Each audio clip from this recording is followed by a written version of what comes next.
শুভ সকাল বন্ধুরা। আজকে সকালবেলা উঠেই দেখি আকাশের মুখটা ভার হয়ে আছে। তাই আজকে আর বাইরে মর্নিং ওয়াক করতে বেরোবো না বলে স্থির করলাম। কিছুক্ষণের মধ্যেই নেমে গেল মুষলধারে বৃষ্টি। তাও ভাবলাম যে যাই, একটু ছাতা নিয়ে ছাদটা ঘুরে আসি। ছাদটা ঘুরে যেই নিচে নামলাম, এসে দেখলাম যে একটা পাখি আমাদের জানালায় এসে বসে আছে। কি সুন্দর! আমি জিজ্ঞেস করলাম এটা কি পাখি।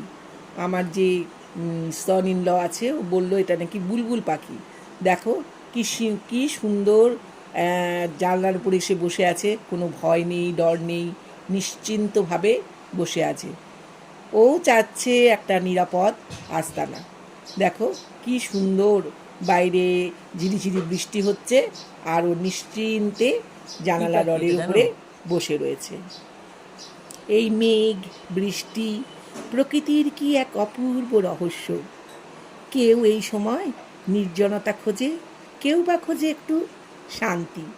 এই সময় কেউ শেয়ার করতে চায় তার মনের গভীর অনুভূতি। এই বৃষ্টির রিমঝিম শব্দ আমার ভীষণ ভালো লাগে।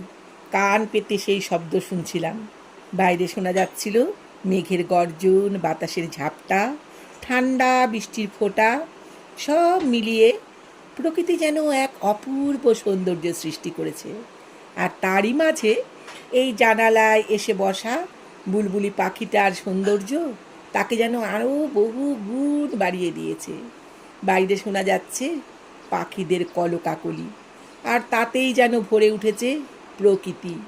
অপূর্ব সে দৃশ্য, না দেখলে সেটা কল্পনা করা যায় না।